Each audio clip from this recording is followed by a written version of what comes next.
모두 자리에 착석해 주시기 바랍니다.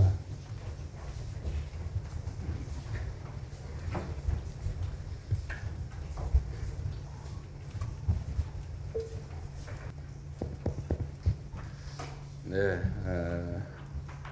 이 한강 홍수 통제소 여러분들 다 고생이 많으십니다. 오늘 뭐 한강 홍수 통제 상황을 꼭 보자는 취지는 아니고 그중에 한 예일 뿐인데 이제 장마가 시작됩니다.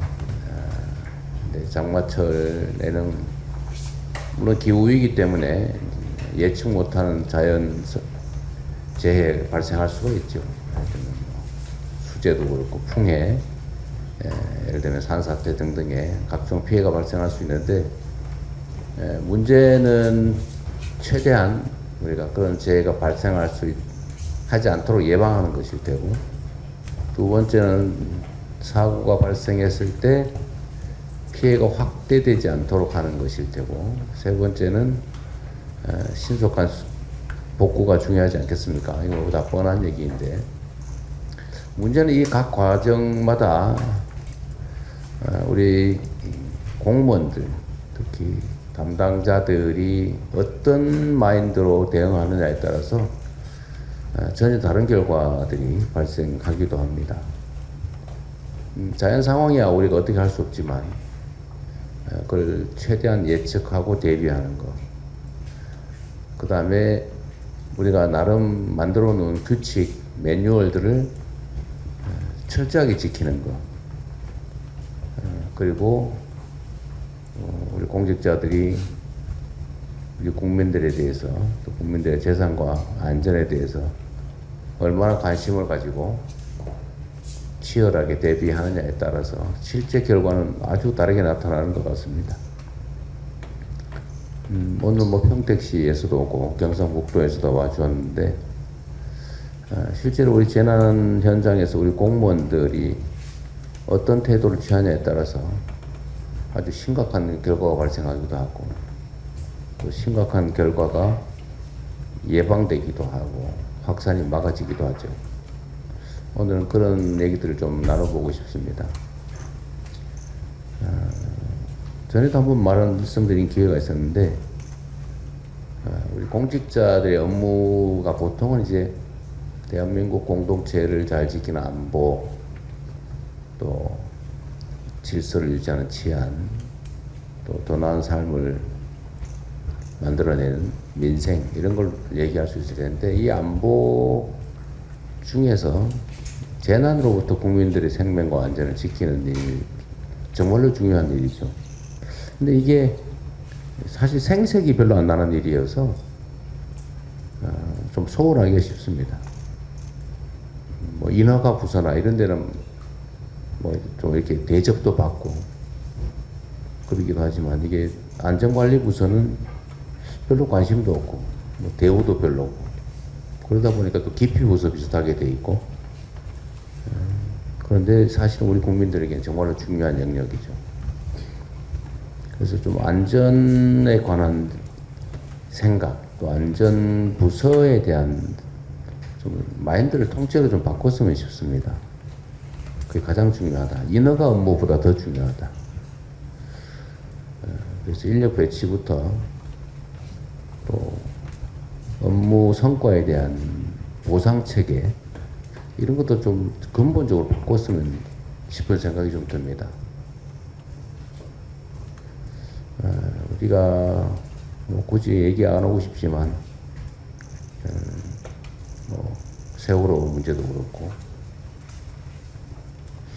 또 얼마 전에 있었던 이태원 참사도 그렇고, 오송 지하차도 뭐 이런 것도 보면 조금 신경 썼으면 다 피할 수 있었던 그런 재난 사고들이죠.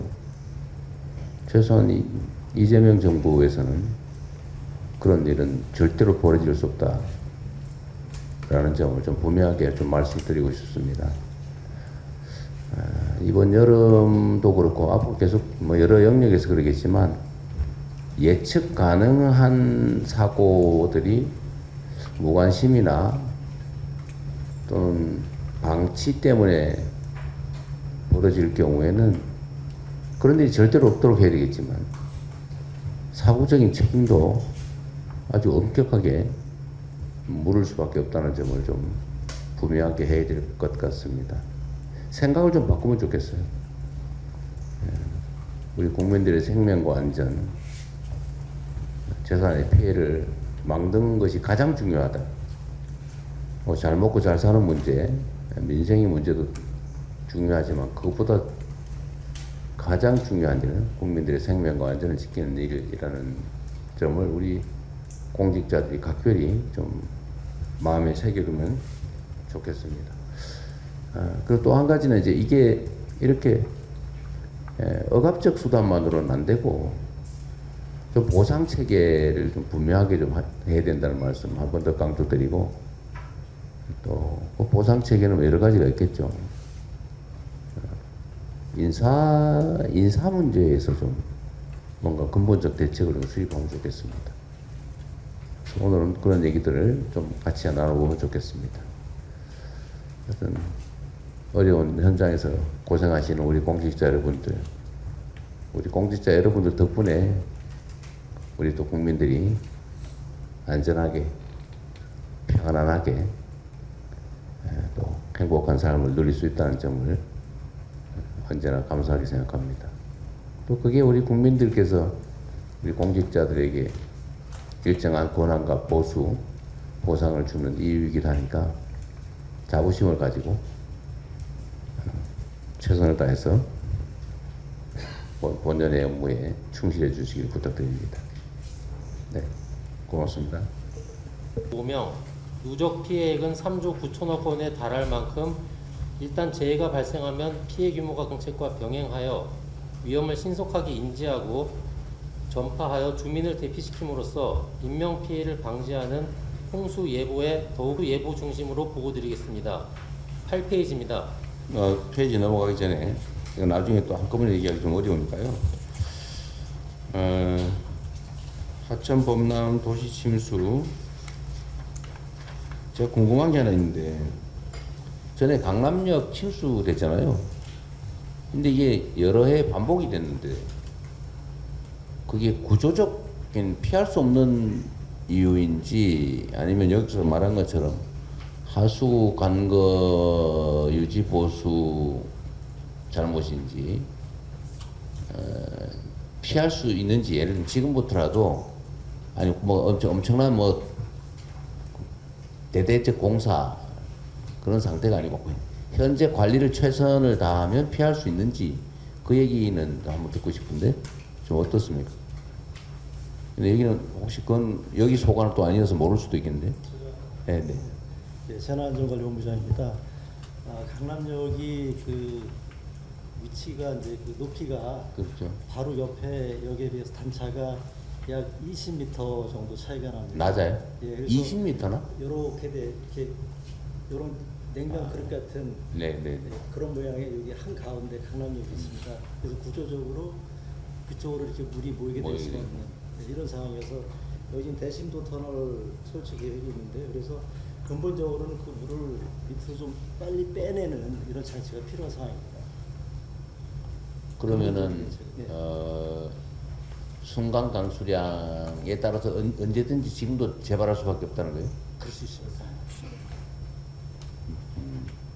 그래서 그쪽을 저희도 이제 그 해관부에서도 사전 대피뿐만 아니고 또 빗물바지 지난번에 말씀 주신 것처럼 그런 부분들 이거는 한 주에 한 번 청소하는 게 아니고 2시간, 3시간마다 청소하는 거 이런 것까지 다 챙기고 있습니다.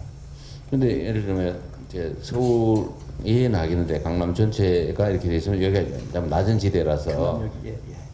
근데 사실은 강남역 인근 말고 다른 지역에서도 물이 흘러내려오면 안 되고 거기서도 빠져서 한강으로 나가야 되잖아요.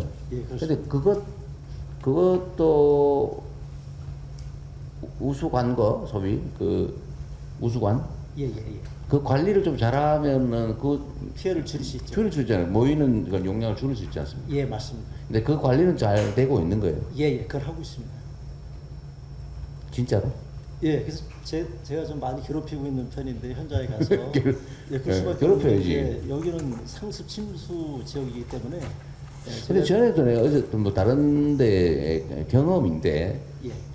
실제로 우수관을 거의 들여다보지 않더라고요.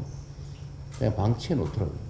예, 그것 때문에 다 긁어내야 되는데 예.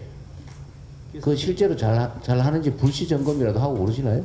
제가 저기 지난번에 대통령께서 저기 말씀을 주셔가지고 네네. 이 회의 때 네네네. 그 바로 직후 현장에 나가서 강남하고 여기 서초 아. 싹 뒤졌습니다. 그때 어땠어요? 그래서 저 현찰은 데가 많이 있어갖고 아. 예, 확실히 경고를 주고 왔습니다. 그래서요, 이게 어쨌든 우수관이 근데 제가 그냥 단순한 기억으로는 네. 그게 정말 예측 못할 엄청난 양의 비가 오고 그런 거 아니었거든요.